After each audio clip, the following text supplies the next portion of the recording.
Well, before we talk about the Andy Jam, first of all, let's talk about Andy. Tell us who Andy is. Andy Quinn was my son. He passed away in 2019 at the age of 31 from a viral infection. But his dream was to be a police officer.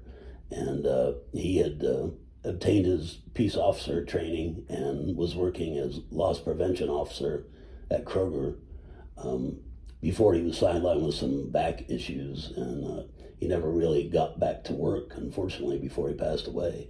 But he always had that dream of being an officer. And Andy was an unforgettable character.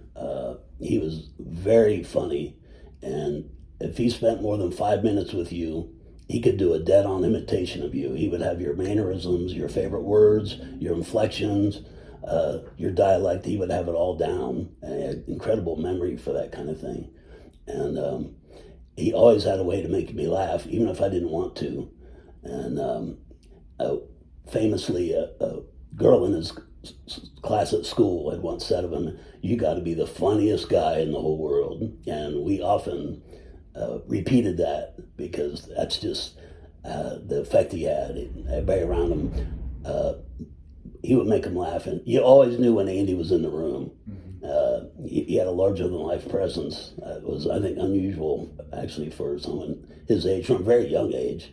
He could have adult conversations when he was 5 years old. And not long after was giving dating advice to my sisters, and it was good advice. He always liked the women too.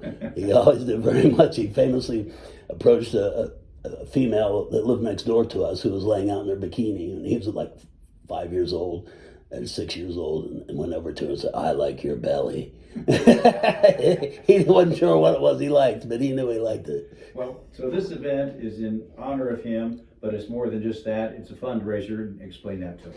Yeah, the intent of the Andy Jam, it's at the barn on May 21st, and it'll be pretty much all day, starting at noon.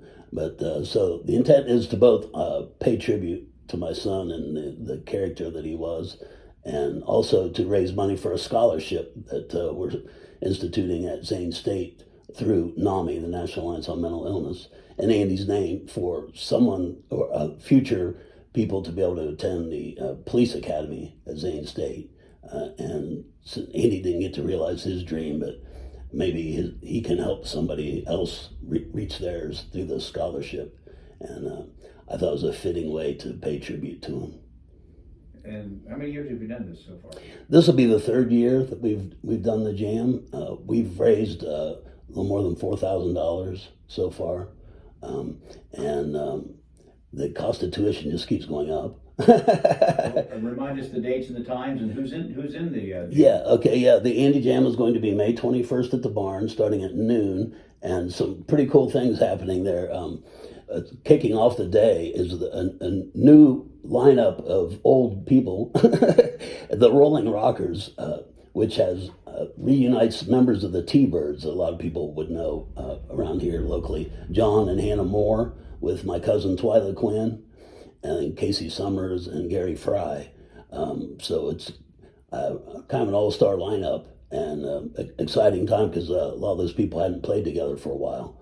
And so I think that's going to be a real neat band to get us rolling for the day. And people are playing about an hour a piece. And following the Rolling Rockers will be Matt Frampton, who's pretty much always plays any of my fundraisers. Matt's incredible talent and could play just about anything, but he likes his classic rock with a mix of his originals. And he always knows to play Rolling Stones for me. And then actually members of my family, the Quinn family, are going to come in and entertain for an hour.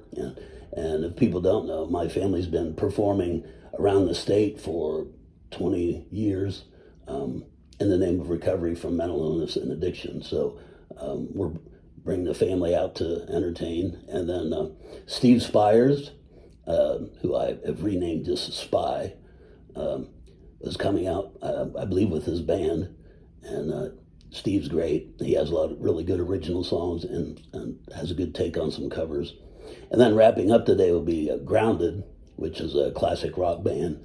Matt Hutchins kind of anchors that band. A lot of people would know him.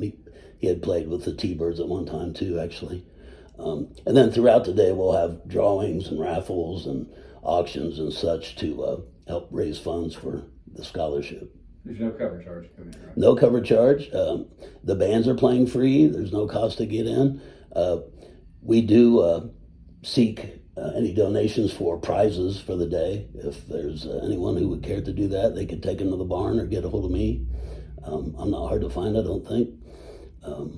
But again, it's all through the National Alliance on Mental Illness, so it's a 501c3 charitable organization, so it's deductible from your taxes.